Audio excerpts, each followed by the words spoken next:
missing you, now I'm faded. Holding you, kissing you, calling you baby. Cold by the shake, I'm trying to drink you. Feel like I'm drunk, might need a chaser. She got me nervous, I'm trying to be player. Let's leave the ball, go home and lay up. Rubbing your body, massaging your layers. Sip and get tipsy, we play a little later. I don't use a drink, but loving your flavor. Me and you make a good combination. When I hit it, look like you took a sip of the whisk. How you making them faces? Use that way, but I'm getting impatient. To start voicing it. That's usually an indicator that the industry think is over for you. And the reason why celebrities may feel like it's safe to speak on Nicki Minaj and it might be over for her is because she lost a lot of her support base when she went to M-Fest. M-Fest is obviously a festival thrown by Turning Point at the direction of Erica Kirk since Charlie Kirk was assassinated.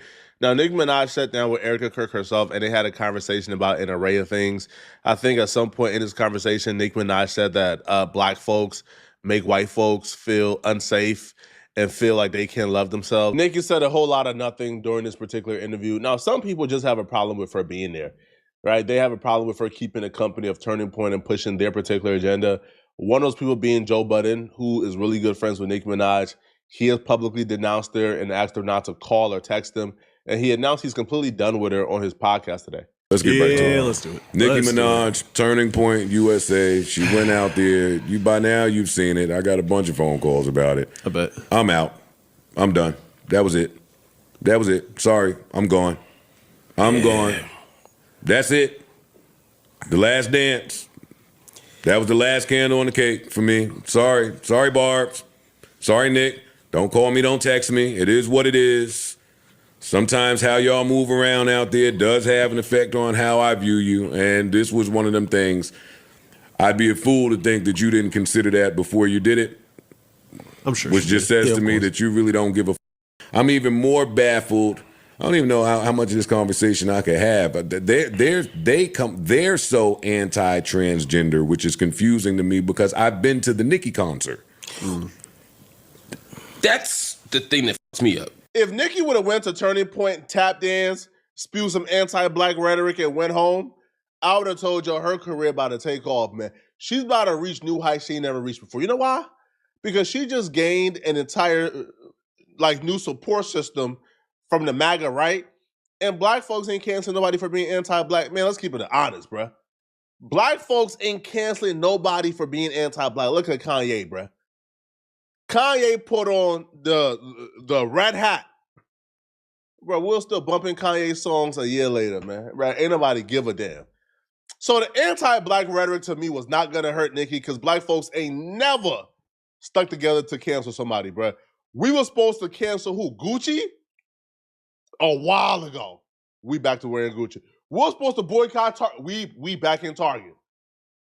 But what really F Nicki up, man, was the anti-LGBTQIA sentiments. When she was telling boys to be boys, which by the way is a sentiment that we agree with. Boys should be boys.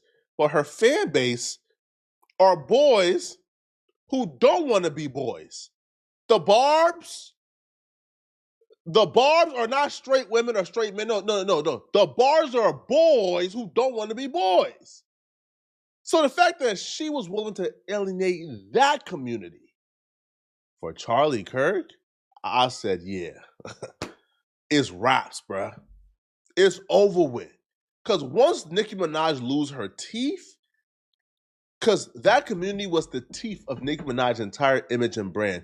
The Barbs on Twitter who harasses everybody, who torments everybody, who get on your behind and make you apologize to Nicki if you go at her, the Barbs is filled with that community. Once you take away the Barbs from Nicki Minaj, goodbye.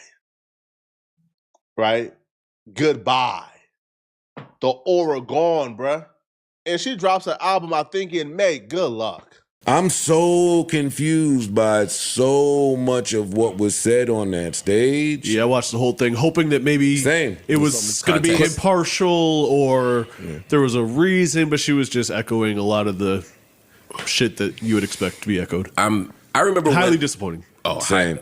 Extremely disappointing. I'm not disappointed. Very anti-black of you. Very anti-black of you. Let's just call shit what it is. You were saying? Oh no! I'm not disappointed just because I've come to expect Had no it. expectation. Yeah, or I expected that. Unfortunately, I remember when I first criticized Nicki a couple months ago, and I said she's doing these MAGA talking points. She sounded like a MAGA person, and the Barbs came after me like, "Why are you saying she's MAGA just because she cares about X, Y, and Z?" Is she MAGA now? She's at a turning point conference. She's talking to Charlie Kirk's wife. Talk about how handsome Trump is. How handsome Trump is. No, she went crazy. Yeah. She also called J.D. Vance an assassin, which is a weird thing to say. Crazy. To the woman whose husband was just assassinated. That was a very awkward. It was just, you could 30 pick any seconds. other word, right? It was like, oh, what is happening here? Didn't she all little girls mattered when talking about that? It was a hot ass mess on that stage. It was. That's exactly like there's no way to sugarcoat it. Right. I'm done. I'm off. And I think part of that is because we respect Nicki's mind and her autonomy. In other words, I don't think she's being duped. I don't think she's a patsy. I think she knows exactly what she's doing. She's making a choice, and I strongly disagree with that choice. And so I can't rock with it. I still think she's a great MC. She's probably top 10 ever for me. Male, female, dead, a lot, whatever. I think she's just a great artist. But the choices she's making in life are stunningly disappointing over the course of her career, although over the last year, it's exactly on brand, what we would expect. I don't think what she's doing is genuine. I don't think Nicki Minaj genuinely in her heart believes anything she's representing or saying. I think Nicki Minaj came here illegally. Nicki Minaj overstayed her visa. Nicki Minaj understands that this administration ain't playing that. And if you have a green card and you came here illegally, now I don't even know if she has a green card. I would assume she has a green card since she's still living here. But she's not married. And she came here illegally. And she's been very vocal and honest about coming over here illegally. And she even said, it's a shame she don't have a citizenship yet. So she wants a citizenship.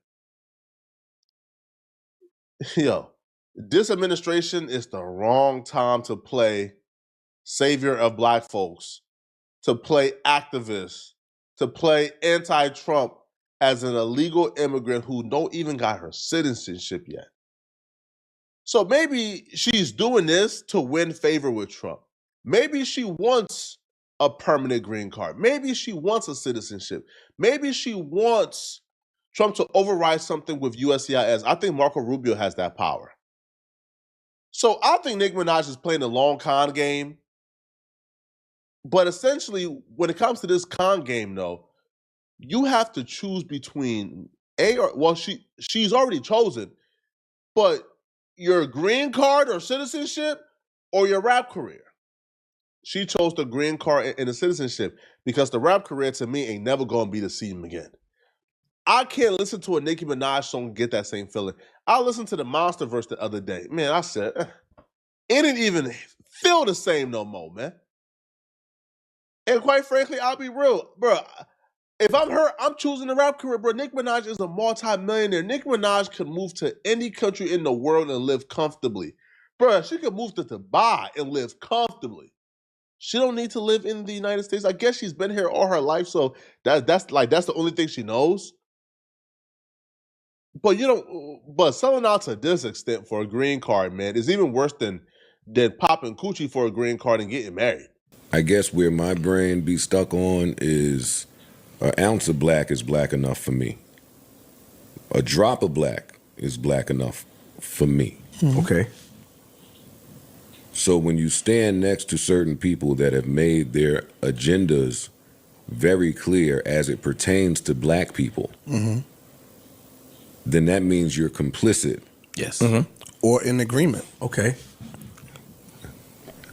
That too. If you're not in agreement and you look like you in agreement, then you're complicit. You're complicit. So either way. And it's hurtful when people take all of that equity built in black and do that with it. Maybe they don't view that drop of black like you do. Still right. I don't know. I'm not making everybody no excuse for everybody don't rep black. Black is not a monolith. Everybody don't rep it the same way. I'm only talking about my views in terms of people that I rocked with stamping something a little too hard for me. I can't. So then what do you... I wouldn't be able to sleep at night. I can't watch that and then we on the text or on the, are you nuts. Yo, dog, this Oh, nigga you don't know me or my family. This nigga got on This the has stage. greater ramifications than any one of us. They talking about listen, all of it is a campaign. I mean, if you know what they're doing, if you thought Trump was bad, now they're talking about the Vance Kirk ticket. And you know what they're saying out there. I'm not even political, man, but I know what they're saying out there. So, Great, man, Vance just went up there and was like, now we no longer have to apologize Now for being white. we don't gotta now we don't have to apologize for being. We don't have to be guilty or apologize for being white. Since when did white people ever have to apologize for anything that they've done for the United States throughout the world? To me, that's what's more dangerous than anything else, is Nicki Minaj stamping and co-signing white nationalism in his rhetoric, and they now have a token to say, we're not racist. Even the black people agree with it. Now, there are two sides of coins, because when you say to the average American, hey, what do you think they mean when they say, you don't have to be afraid, you don't have to be ashamed of being white anymore? The average white person would tell you, yo, during cancel culture, yo, if I said, yo, I'm proud of my heritage, I'm proud of being white, I got canceled and labeled a white supremacist and a nationalist, when no, I'm just a regular person who's proud to be white. They would tell you that. They'll tell you, yo, bruh, like, yo, I can't have certain opinions or say certain things because I'm white. That's what the average white person would probably tell you. But that's why dog whistling is so dangerous, because a dog whistle would hide behind a veil.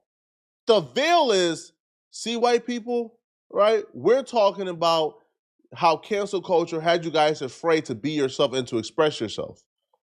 That's the veil. The real opinion, and what J.D. Vance was really saying, is, yo, this is our country and we taking it back. This is a country that we built and we taking it back. That's a call to white nationalism. And to me, that's dangerous, right? Because the ideal frame of America for a white nationalist doesn't include people who look like me and Nicki Minaj. I think even Charlie Kirk once said that a Muslim should never be not president, but a Muslim should never be the mayor of New York City. When Zohan, I think, was in the lead, Charlie Kirk said that he don't believe that Zohan should be mayor of New York City because he's a Muslim. And it's a shame that 9/11 happened 20 years ago, and then 20 years later, the mayor is a Muslim.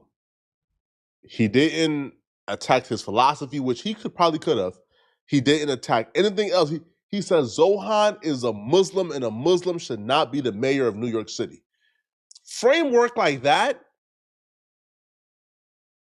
to me, would tell any immigrant, oh yeah, we can't stand next to people like that. But Nicki Minaj don't seem to care. But y'all let me know in the comment section, man, right? What do you guys think, man, right? The fact that Joe Budden, which is like one of her closest allies in media, the fact that they're turning on her says a lot. All right, y'all let me know in the comment section, what do you guys think about this, all right? And if you're still watching this video and want to watch another good video, click on this video right here to find out how this ex-radio DJ just hit rock bottom. And by ex-radio DJ, I mean Ebro. Find out how Ebro just hit rock bottom. All right, it's really bad. His downfall is satisfying and cruel. I'm going to see you guys in this video somewhere on my screen.